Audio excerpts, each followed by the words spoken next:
ராணி. அத்தியாயம் 5.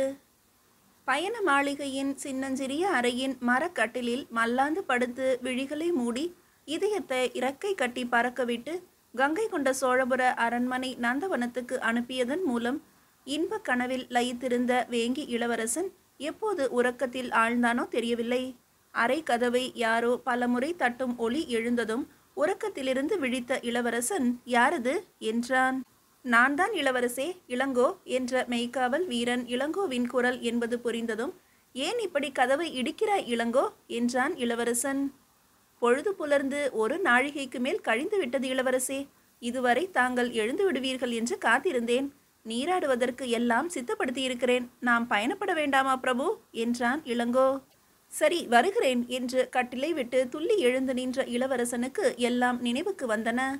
இரவு நெடுநேரம் கனவும் மயக்கமுமாக பின்னிரவு வரை விழித்திருந்து விடியல் ஜாமத்தின் துவக்கத்தில் உறங்கி போனதும், அதன் காரணமாகவே பொழுது புலர்ந்ததை கூட உணராமல் ஆழ்ந்த உறக்கத்தில் திளைத்ததும் உணர்ந்ததும் சுறுசுறுப்பானான்.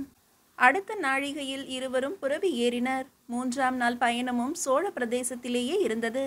வடதிசையில் புரவிகள் செல்ல செல்ல சில இடங்கள் வறட்சியாக தெரிந்தன.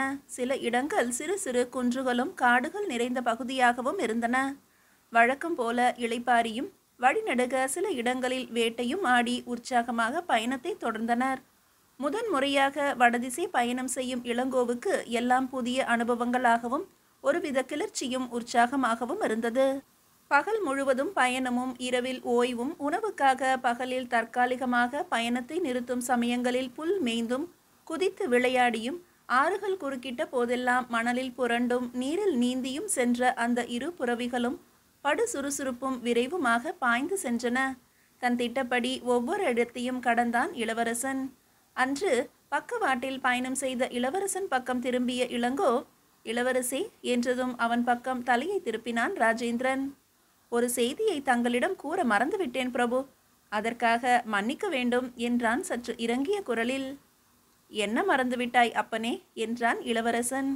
"முதல் நாள் இரவு காட்டுப்பகுதி பயண மாளிகையில் தங்கி நடு இரவில் தாக்குதலுக்கு உள்ளாகி மறுநாள் பயணப்பட்டோம் அல்லவா இளவரசே?" "ஆமாம்." "அந்த பயண மாளிகையின் உப்பரிகையில் ஒரு அற்புதம் கண்டேன் பிரபு" என்ற இளங்கோவின் இதழ்களில் இளநகை பூத்தது. "அற்புதமா? அப்படி என்ன கண்டாய்?" "நாம் அங்கிருந்து பயணம் கிளம்பிய வேளையில் ஒரு அழகு உருவம் தங்களையே விழுங்கி விடுவதைப் போல பார்வையால் துளைத்தபடி நின்றிருந்தது. தாங்கள் எனக்கு முன்பு பல கஜ தொலைவில் சென்று விட்டீர்கள். சட்டென்று உங்களை நான் நெருங்கி இதை காட்டும் தொலைவையும் கடந்து விட்டீர்கள். அந்த சாலை திருப்பத்தில் திரும்பியதும் மாளிகையின் தோற்றமும் பார்வையிலிருந்து மறைந்து விட்டது." "என்ன, அழகு உருவமா?" என்றான் இளவரசன் வியப்போடு. "ஆம் இளவரசே, ஒரு இளவரசி போன்ற தோற்றமுடைய பெண்தான் தங்களை விழிகளை விரித்து பார்த்தபடி நின்றிருந்தார்கள். இதை அன்று மறந்துவிட்டேன். நேற்று இரவு நினைவுக்கு வந்தது. தங்களிடம் கூற எண்ணி தங்கள் அறை பக்கம் வந்தேன். கதவு தாழிடப்பட்டிருந்தது. சாளரத்தின் வழியே பார்த்தேன். தாங்கள் அயர்ந்து உறங்கினீர்கள்" என்றான் இளங்கோ. "இளவரசி போன்ற தோற்றமுடைய பெண்ணா? அங்கு எப்படி வந்தாள்? அந்த வனாந்திர பகுதிக்கு எப்படி எந்த இளவரசி வந்திருக்க இயலும்? நீ நன்றாக பார்த்தாயா?" என்ற இளவரசனிடமிருந்து ஏராள வினாக்கள் சராமாரியாக வெடித்தன. "ஆம் இளவரசி, நன்றாக பார்த்தேன். அது மட்டுமல்ல, நாம் தங்கியிருந்த பயண மாளிகையின் மேல் திசை மூலையில் ஒரு சிவிகையும் இறக்கி வைக்கப்பட்டிருந்தது. சிவிகையும் எளிமையானதாக இல்லை, உயர்குடியினர் பயணம் செய்வதற்கு உரியதாக இருந்தது" என்றான் இளங்கோ. "ஓ, அப்படியா?" என்ற இளவரசன் சிந்தனையோடு சிறு தொலைவு பயணம் செய்தவன் மீண்டும் இளங்கோவின் பக்கம் திரும்பி, "ஏய் இளங்கோ" என்றான். "பிரபு" என்றான் அவன் அழைப்பை எதிர்நோக்கியது போல. "நீ மெய்க்காவல் படைப்பிரிவில் இருக்க தகுதியற்றவன்" என்றதும் திடுக்கிட்டான் இளங்கோ. பரிதாபமாகவும் பார்த்தான் இளவரசனை. "ஒற்றர் படையில் இருக்க வேண்டியவன் நீ" என்ற இளவரசன் ஹஹஹா என அதிர்வேட்டை போல நகைத்தான். இளவரசனின் நையாண்டி சொற்கள் எதற்காக என்பதை சற்று தாமதமாக உணர்ந்த இளங்கோவும் இளவரசனோடு இணைந்து நகைத்தான். மேலும் சிறு தொலைவு புரவிகள் சென்றதும் இளவரசன் திடுமென பேசத் தொடங்கினான். "அந்த மாளிகையில் முன்னிரவிலேயே நீ நிம்மதியாக குரட்டை விட்டு உறங்கி போனாய் இளங்கோ." அவன் சொற்களையே செவிமடுத்த வண்ணம் பக்கவாட்டில் அவனை பார்த்தவாறே பயணம் செய்து கொண்டிருந்தான் இளங்கோ. முன்னிரவு கழிந்த நாழிகையில் காற்றில் யாழிசை மிதந்து வந்து ஒலித்தது. அப்போதே நினைத்தேன், யாழிசை சாதாரணமாக இல்லை, மதுரமாக இருந்தது. நீ கூறும் பெண்தான் யாழை இசைத்திருக்க வேண்டும் என்ற இளவரசன் மீண்டும் அமைதியாக பாதை மீதே கவனமானான். அவன் சிந்தை மட்டும் அவள் யாராக இருக்கும், எந்த நாட்டு இளவரசி என்றே நெடுநேரம் சிந்தித்து கொண்டிருந்தது. சிந்தனை முடிவு சூனியமாகவே இருந்தது. சட்டென்று சிந்தை கங்கை கொண்ட சோழபுரத்திற்கு அரண்மனை அந்த புறத்துக்கும் தாவியது. நந்தவனத்தில் இளவரசி மதுராந்தகியின் மென் தோள்களை பற்றியபடியே அவளின் பேரழகை ரசித்தவாறே அவன் வேங்கி பயணம் பற்றிய செய்தியை வெடிபோல கூறியதும் அவள் ஒரேடியாக அதிர்ந்து அசைவற்று போனதும் இந்த கணத்திலும் அவன் இதயத்துள் துன்பத்தை தூண்டின. அனிச்சையாய் ஒரு பெருமூச்சும் அவன் நாசியிலிருந்து வெளியேறியது. அந்த நிமிடத்தில் தான் அரச குலத்தில் பிறந்தமையை எண்ணி இனம் புரியாத வெறுப்பும் தோன்றியது அவனிடம். ஒரு சாதாரண எளிய குடியில் பிறந்திருந்தால் எந்த பெரிய பொறுப்புகளும் கடமையும் இன்றி சுதந்திரமாக சுற்றலாம் என அந்த வேங்கி இளவரசனின் இதயம் எண்ணியது. தன்னை எதிர்நோக்கியுள்ள பெரும் கடமைகளை எண்ணியதும் இதயம் கீழே சாளுக்கிய தேசத்திற்கு தாவியது. வேங்கி மன்னரும் அவன் தந்தையுமான நரேந்திரரின் திருமுகமும் அன்னை அம்மங்கை தேவியின் திருமுகமும் மனதிற்குள் தோன்றி ஒளிர்ந்தன. இருவரும் பேராவல் கொப்பளிக்க தன் வரவை எதிர்நோக்கி ஏக்க விழிகளோடு காத்திருப்பதை போன்ற உணர்வும் ஒளியும் அவனை சில கணங்கள் ஆட்சி செலுத்தின. தங்கள் திருமகன் பல கலைகளும் கற்று வல்லவனாக வேங்கிக்கு திரும்ப வேண்டும் என்ற லட்சியத்திற்காக குழந்தை பிராயம் தொட்டு தன்னை தூர தேசத்தில் விட்டு பிரிந்து வாழும் தன்னை படைத்த தெய்வங்களை மானசீகமாக அவன் மனம் வணங்கியது. ஒருவித பரவசத்தையும் உணர்ந்தது. அவ்வப்போது வேங்கி சென்று சில திங்கள் தங்கி இருந்து மீண்டும் சோழ தேசத்திற்கு பயணப்பட்ட போதெல்லாம் தன்னை பிரிய நேரும் கணங்களை எண்ணி நெகிழ்ந்து நின்ற தன் அன்னை அம்மங்கை தேவியின் கலங்கி சிவந்த வதனம் அனிச்சையாக எழுந்தது. கூடவே தன் பிரிவை எண்ணி சிலையாகி நின்ற தன் சிந்தை கவர்ந்த சித்தினி பாவை மதுராந்தகியின் மதிமுகமும் இதயத்திற்குள் தோன்றி அவனை கலங்கடித்தது. பாதையோ நீண்டது, பயணம் தொடர்ந்தது. கடந்த அரை நாழிகையாக இளவரசன் ஏதும் பேசாமல் சிந்தனை வயப்பட்ட தோற்றத்தோடு பயணிப்பதை கண்டும் அவன் சிந்தனையை கலைத்துவிடும் எந்த செயலிலும் ஈடுபடாமல் எச்சரிக்கையோடு பயணம் செய்தான் மெய்க்காவல் வீரன். உச்சி பொழுதில் சாலையோரம் மரங்கள் அடர்ந்த பகுதியில் இருந்த பாழடைந்த மண்டபத்தின் வாயில் அருகே புறவியை நிறுத்திவிட்டு குதித்தான் இளவரசன். இளங்கோவின் புறவியும் வேகம் குறைத்து தடக்கென நின்றது. புறவிகளுக்கு தீனி எடுத்து கொடுத்தான் இளங்கோ. நீர் அருந்து விடுவதற்கு அருகில் நீர்நிலை ஏதும் உள்ளதா என ஆராய்வதை போல பார்வையை பல திசைகளிலும் சுழற்றினான். பல நூற்றாண்டுகளுக்கு முன்பு பல்லவர்களால் கட்டப்பட்ட அந்த பாழ் மண்டபத்தின் விசாலமான திண்ணையில் அமர்ந்து கருங்கல் தூணில் லேசாக சாய்ந்திருந்த இளவரசன் ராஜேந்திரன், நீர்நிலையைத்தானே தேடுகிறாய் என்றான் இளங்கோவை பார்த்து. ஆம் பிரபு, எப்படி அறிந்தீர்கள் நான் நீர்நிலையை தேடுகிறேன் என்று? இதில் என்ன பெரிய அதிசயம் இருக்கிறது? புறவிகளுக்கு தீனி போட்டாய், அடுத்ததாக நீ பார்வையை அங்குமிங்கும் அலைய விட்டாய். புறவிகளின் தாக சாந்திக்கும் நீர்நிலையைத்தான் தேடுகிறாய் என ஊகித்தேன் என்றான் புன்னகையோடு. ஓ, அப்படியா? ஒருவேளை இளவரசர்களுக்கு இதெல்லாம் அறிவதற்கு ஏதும் மந்திரம் மாயம் தெரியும் போலும் என்று எண்ணிவிட்டேன் பிரபு என்றான் இளங்கோ விஷமத்துடன். ஏய், இப்போது உன்னை தாகத்தால் தவிக்க விடப் போகிறேன் பார் என்ற இளவரசன் தூணில் சாய்ந்திருந்த நிலையிலிருந்து 4 கால்களை நீட்டி படுத்து விட்டான். ஐயோ இளவரசே, என்னை தாகத்தால் தவிக்க விடுவதற்காக புறவிகளையும் தவிக்க விடுவது என்ன நியாயம்? இப்போது என்ன செய்வேன் திருவிடை மருதூர் ஈசா? எங்கள் இளவரசர் நிகரற்ற இரக்க சுபாவம் உள்ளவர்தான். அந்த அழகி பற்றி அறிந்த பிறகுதான் அவர்கள் சுபாவமே தலைகீழாக மாறிவிட்டது. எப்படியாவது இதற்கு வழி செய்ய வேண்டும் ஆண்டவா. அடுத்த முறை சாகாமல் நான் உயிர் திரும்பி வந்தால் உன்னை வந்து வணங்கி 100 தோப்பு கரணம் போடுகிறேன் என ஆகாயத்தை பார்த்து 2 கைகளையும் விரித்து நீட்டி வரம் வேண்டுபவன் போல நின்றான் இளங்கோ. அவன் நடிப்பையெல்லாம் கண்டும் காணாததும் போல மண்டபத்தில் சாய்ந்திருந்த இளவரசன் அசையாமல் இருந்தான். அந்த நேரத்தில் இளவரசனின் புறவி நின்றிருந்த இடத்திலிருந்து நகர்ந்து மண்டபத்தின் பக்கவாட்டு புதர்களின் வழியே நடக்க ஆரம்பித்தது. அதைத் தொடர்ந்து இளங்கோவின் சாம்பல் நிற புறவியும் நடந்தது. புறவிகள் தாமாகவே நடக்கத் தொடங்கியதும் திடுக்கிட்ட இளங்கோவுக்கு பளிச்சென்று உண்மை புரிந்தது. பழக்கப்பட்ட இளவரசனின் புறவி மண்டபத்திற்கு பின்புறம் நீர்நிலை இருப்பது அறிந்துதான் செல்கிறது என்பதை உணர்ந்தான். ஈசா, புறவிக்குள் புகுந்து வழி செய்துவிட்டாய், நன்றி என்று ஆகாயத்தை நோக்கி மீண்டும் கைகளை கூப்பி வணங்கினான். அப்போது அந்த பாழ் மண்டபத்தின் பின்புறம் இருந்து சில புறவிகள் பாய்ந்து செல்லும் குளம்பொலிகள் தடதடவென ஒலித்தன. தொடர்ந்து இளவரசனின் புறவியும் இளங்கோவின் புறவியும் கனைக்கும் ஒளிகளும் மண்டப சுவர்களில் மோதி எதிரொலித்தன. புரவிகள் பாய்ந்தோடும் ஒலியை செவிமடுத்தும் விருட்டென எழுந்து நின்றான் இளவரசன். அதே வினாடியில் தங்கள் புரவிகள் சென்ற புதர் அடர்ந்த பகுதியை நோக்கி பாய்ந்து ஓடினான் இளங்கோ. அங்கே மண்டபத்தின் பின்புற புதர்களுக்கு சில கஜ தொலைவில் ஒரு சிறு நீர்நிலையையும், நீர்நிலையை ஒட்டி பக்கவாட்டில் ஒற்றை வழித்தடம் ஒன்று இருப்பதையும், வெகு தொலைவில் சில புரவிகள் பாய்ந்து செல்வதையும், புரவிகளின் மேல் வீரர்கள் அமர்ந்திருப்பதையும் இளங்கோ கண்டான். கண்டவன் அப்படியே ஸ்தம்பித்து நின்றான், ஒன்றும் புரியாமல். என்ன இளங்கோ, பயந்து விட்டாயா என்றான் இளங்கோவை தொடர்ந்து ஓடி வந்து நின்ற இளவரசன் ராஜேந்திரன். பின்பக்கம் குரல் கேட்டு ஒரு வினாடி திடுக்கிட்ட இளங்கோ இளவரசன் குரல் புரிந்ததும் உள்ளுக்குள் அமைதி அடைந்து திரும்பி பார்த்தான். இந்த வனாந்திரத்தில் ஏன் அந்த புரவி வீரர்கள் இப்படி புரவிகளை பறக்கவிட்டு பாய்ந்து செல்ல வேண்டும் பிரபு? அதுவா, நமது புரவிகள் இரண்டும் இந்த மண்டபத்தின் பின்புறம் வரும் என அவர்கள் எதிர்பார்க்கவில்லை. புரவிகளின் காலடியோசை கேட்டதும் புரவிகளோடு புதர் மறைவில் மறைந்து நின்றவர்கள் புறப்பட்டு ஓடுகிறார்கள். அப்படியானால் நம்மை வேவு பார்த்திருக்கிறார்கள் என்ற இளவரசன் அந்த மண்டபத்தின் பின்புறம் சுவர் பக்கம் விரைந்து நடந்தான். அவனை பின்பற்றி நடந்தான் இளங்கோவும். அங்கே பின்புற சுவரின் ஓரிடத்தில் சுவர் இடிந்து விழுந்து ஆள் உள் நுழையும் அளவு பாதை இருந்தது. அந்த பாதை வழியாக உள்ளே நுழைந்தான் இளவரசன். நுழைந்தவன் கவனமாக கீழ்த்தளத்தை ஆராய்ந்தான். அங்கே பல பேர் நடமாடியதற்கான காலடி தடங்கள் பதிந்திருந்தன. பல காலமாக தூசு படிந்து கிடந்த அந்த மண்டபத்தின் கீழ்த்தளத்தில் புதிதாக நடந்த தடங்கள் நன்கு தெரிந்தன. ஒருவன் மட்டும் நடுக்கூடத்தை தாண்டி முன்கட்டின் சுவர் பக்கம் நடந்து வந்து நின்றிருந்திருக்கிறான் என்பதையும் இளவரசன் கண்டுகொண்டான்.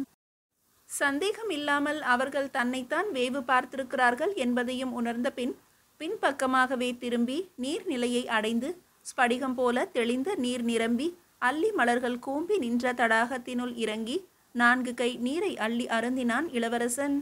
அவன் நிதானத்தையும் மௌனத்தையும் கண்டு சற்றே எரிச்சலுற்ற இளங்கோ பிரபு என்றான்.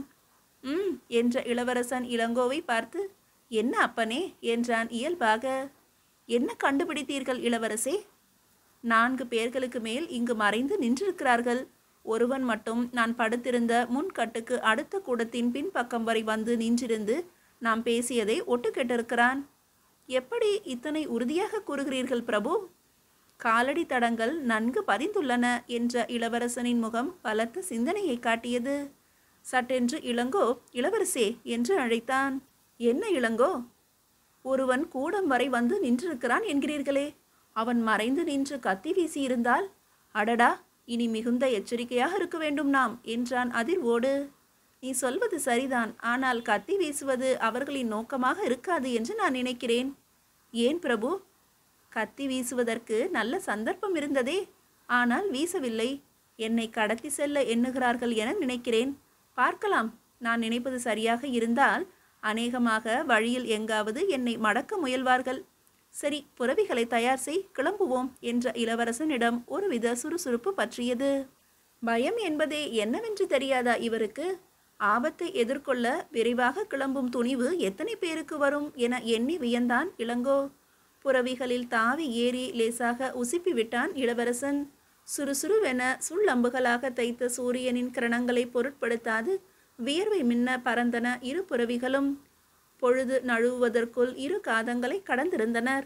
வழிநெடுக அதிகம் பேசாமலே பயணம் செய்தான் இளவரசன். பெரும் பாரம்பரிய பெருமைகள் கொண்ட மாவீரர்களின் வழியில் வந்தவன் இவன் என்பது இவனின் ஒவ்வொரு அசைவிலும் மிளிர்வதைக் கண்டு அளவற்ற ஆச்சரியத்தோடும் பெரும் பிரமிப்போடும் பயணம் செய்தான் இளங்கோவும். சுத்த வீரனான அந்த தமிழ்நாட்டு கிராமத்து இளைஞனான இளங்கோவின் மனம் தனது தலைவனான இளவரசனை பற்றியே தொடர்ந்து அசை போட்டது. ஒரு சம்பவத்தை தான் எதிர்கொள்ளுவதற்கும் இளவரசன் எதிர்கொள்ளுவதற்கும் பெருத்த வேறுபாடுகள் இருப்பதையும் நினைத்து அவனால் பிரமிக்காமல் இருக்க முடியவில்லை. அன்றைய பாழ் மண்டப சம்பவம் அவன் மனத்திரையில் வலம் வந்தது. புரவி குளம்படிகள் ஒலித்தவுடன் ஓடி போய் பார்த்தபோது சில வீரர்கள் தொலைவில் புரவிகளில் பாய்ந்து ஓடியதை கண்டதும் தான் அப்படியே சிலையென நின்று விட்டதை எண்ணினான். ஆனால் இளவரசனோ அடுத்த நிமிடமே அந்த பாழ் மண்டபத்துக்குள் நுழைந்து ஆராய்ந்து எத்தனை மனிதர்கள் நின்றிருந்தார்கள், எங்கெங்கு நின்றிருந்தார்கள் என்றெல்லாம் கண்டு தெளிந்ததையும் எண்ணி பார்த்தே தனக்கும் அவனுக்கும் உள்ள அடிப்படை வேறுபாடுகளை அவன் மனம் அலசியது. திடமும் தீர்க்கமும் தீரமும் நிறைந்த ஒரு பெருவீர சுடர் இளவரசனின் இளைய முகத்தில் எப்போதும் அணிகலன் போல ஒளிர்வதையும் நினைத்த அவனது இதயம் பெருமிதம் உணர்ந்தது. எந்த நிமிடமும் இளவரசனுக்கு அபாயம் நேரலாம் என்ற நிலை இருப்பதை தெளிவாக உணர்ந்து கொண்ட இளங்கோ இனி ஒவ்வொரு கணமும் எச்சரிக்கையோடு இருக்க வேண்டும் என்ற உறுதியையும் நெஞ்சுக்குள் ஏற்றான். வழியெங்கும் அவன் விழிகள் பக்கவாட்டிலும் தொலைதூரத்தையும் ஆராய்ந்தபடியே எதை கண்டாலும் ஐயத்தோடும் அடர்ந்த மரங்களின் உச்சிகளை கூட பார்வையிட்டும் எதிர்ப்பட்ட வணிக வண்டிகள் யாத்ரீகர்கள் கூட்டத்தையும் கூர்ந்த பார்வையால் பரிசீலித்தவாறும் பயணித்தான் இளங்கோ. இளைப்பாரிய இடங்களிலெல்லாம் ஏராள விழிப்போடு காவல் இருந்தான். இரவு வேளைகளில் பயண விடுதிகளில் தங்கிய போதெல்லாம் அரைகுறையாக உறங்கினான். புரவியின் பக்கவாட்டில் தொங்கிய தோல் பையிலிருந்து மேலும் ஒரு குத்துவாளை எடுத்து இடையில் சொருகி கொண்டான். நேரில் வரும் எந்த எதிரிக்கும் அவன் அஞ்சுவதில்லை. மறைந்து வந்து தாக்க எண்ணும் எதிரிகளை எண்ணியே அவன் அதிகப்படியான எச்சரிக்கை உணர்வோடு இளவரசனுக்கு கவசம் போல இளவரசனின் இரண்டாவது நிழலை போல தொடர்ந்து சென்றான். பயணம் தொடர தொடர அவன் போக்கு அடியோடு மாறிவிட்டது. இளவரசன் விழித்திருக்கும் காலங்களில் அவன் அரை உறக்க நிலையிலும் அவன் உறங்கும் வேளைகளில் முழுதும் விழித்திருக்கவும் அவன் பயின்று விட்டான். இந்த பயணம் தந்த பெரும் பயிற்சியே பின்னாளில் தன்னையும் ஒரு பெரு வீரனாக மாற்றப் போவதை உணராமலேயே அவன் தன் போக்குக்கு ஏற்றவாறும் இளவரசனின் சிந்தைக்கு ஏற்றவாறும் பயணித்தான். இளவரசனின் சிந்தையோ எங்கெங்கோ பறந்தது. எதிர்காலத்தை எப்படியெல்லாம் நகர்த்தலாம் என திட்டமிடத் தொடங்கியது. உறவையும் பகையையும் அலசி ஆராய்ந்தது. தன்னை மடக்க நினைக்கும் சாளுக்கிய ஒற்றர்களை பற்றியும் நினைவலைகள் தொடர்ந்து வந்து மோதின. காட்டு பகுதி பயண மாளிகையின் தோட்டத்தில் மோதிய எழுவரோடு மட்டும் அல்லாது அதிக அளவிலான வீரர்கள் தன்னை மடக்க நியமிக்கப்பட்டிருக்க கூடும் என்று அவன் இதயம் எண்ணியது. அவர்கள் சோழ சாம்ராஜ்யத்தின் தலைநகரிலேயே தனது நடவடிக்கைகளை ஒற்றறிந்திருக்க வேண்டும். அவ்வப்போது தங்களின் தலைமைக்கும் தன்னை பற்றிய விவரங்கள் தெரிவிக்கப்பட்டு உத்தரவுகளை பெற்றிருக்க வேண்டும் என்றும் நம்பினான். தனக்கு முன்னும் பின்னுமாக ஏராளமான ஒற்றர்களும் கூலிப்படைகளும் உலவி கொண்டிருக்க வேண்டும். தன்னை மடக்குவதற்காக எந்த இடத்திலும் கண்ணி வைக்கப்பட்டிருக்கலாம் என்றும் அவன் நெஞ்சம் நினைத்தது. ஆனால் இதற்கெல்லாம் சரியான பாடங்களை புகட்டியே தீர்வது என அவன் உள்ளுக்குள் சங்கல்பித்து கொண்டான். தனது பாட்டனார் மாமன்னர் கங்கை கொண்ட சோழதேவரும் அம்மான்கள் ராஜாதிராஜரும் இரண்டாம் ராஜேந்திரரும் எத்தனை தீர்க்க தரிசனத்தோடு அந்த மேலை சாளுக்கிய நாட்டின் மீது தொடர்ந்து போர் செய்து அவர்களை முறியடித்து முடக்கியிருக்கிறார்கள் என்றும் எண்ணி பார்த்து வியந்து மானசீகமாக நன்றி செலுத்தினான். ஆனாலும் அவர்கள் அவ்வப்போது ஆறாத துயர்களை அடைந்தும் ஏராள இழப்புகளுக்கு ஆளாகியும் ஓய்ந்து விட்டதாகவும் தெரியவில்லை. விளக்கை மோதி பார்க்கும் வெட்டில்களாக தொடர்ந்து அவர்கள் சோழ தேசத்தோடு மோதுவதை வாடிக்கையாக கொண்டிருக்கிறார்கள். சோழர் பகையை முறியடிப்பதற்காகவே முதலில் வேங்கி இளவரசனான தன்னை முடக்க நினைத்து நிற்கின்றனர் என்பதையும் ஐயமற உணர்ந்து கொண்டான். நிலைமைகளை அலசி ஆய்ந்த அவன் ஆழ்மனம் அதற்கெல்லாம் எதிர் முடிவுகளையும் எண்ணி திட்டமிட்டது. பகலில் பயணமும் இரவில் தங்கலுமாக 2 நாட்கள் கழிந்த பின் பயணம் தொடர்ந்தது. கடந்த 2 நாட்களாக அதிகம் பேசாமலே பயணித்த இருவருக்கும் எதிரே நெடுந்தொலைவுக்கும் சமவெளி பாதையாக தெரிந்ததால் சற்று வாய்விட்டு சுதந்திரமாக பேச தோன்றியது. அவர்களுக்கு முன்னும் பின்னும் எந்த நடமாட்டங்களும் இல்லாமல் வெறிச்சோடி கிடந்தது பாதை. பிரபு என்றான் இளங்கோ. என்ன இளங்கோ, பயணம் சலிப்பை தருகிறதா என்ற இளவரசனின் இதழ்களில் லேசான இளமுறுவல். இல்லை இளவரசே, கிருஷ்ணை ஆற்றை நெருங்க இன்னும் எத்தனை தொலைவு இருக்கும்? 2 காதங்களில் கிருஷ்ணை ஆற்றை நெருங்கி விடுவோம். பொழுது சாய்வதற்குள் இன்று நாம் அங்கே சென்று விட வேண்டும். ஆற்றை கடந்ததும் வேங்கியின் எல்லைதானே பிரபு? ஆம் இளங்கோ, நன்கு தெரிந்து வைத்திருக்கிறாயே. பலே பலே என்று சிலாகித்தான் ராஜேந்திரன். எல்லாம் தங்கள் அருகாமை தந்ததுதான் இளவரசே என்றான் இளங்கோ பணிவான குரலில். சரி சரி, நான் இன்னும் சிறுவனாக இருந்தபோது மேலை சாளுக்கியர்களோடு என் அம்மான்கள் 3 இணைந்து ஒரு பெரும் போர் நடத்தியிருக்கிறார்கள். அது பற்றி நீ ஏதும் கேள்விப்பட்டிருக்கிறாயா என்ற இளவரசனின் முகத்தில் ஒரு புத்தொளியும் உற்சாகமும் மின்னின. அம்மான்கள் 3? தெரியாது பிரபு. அந்த போர் பற்றி கிராமத்தில் வாழ்ந்த எனக்கு ஏதும் தெரியாது.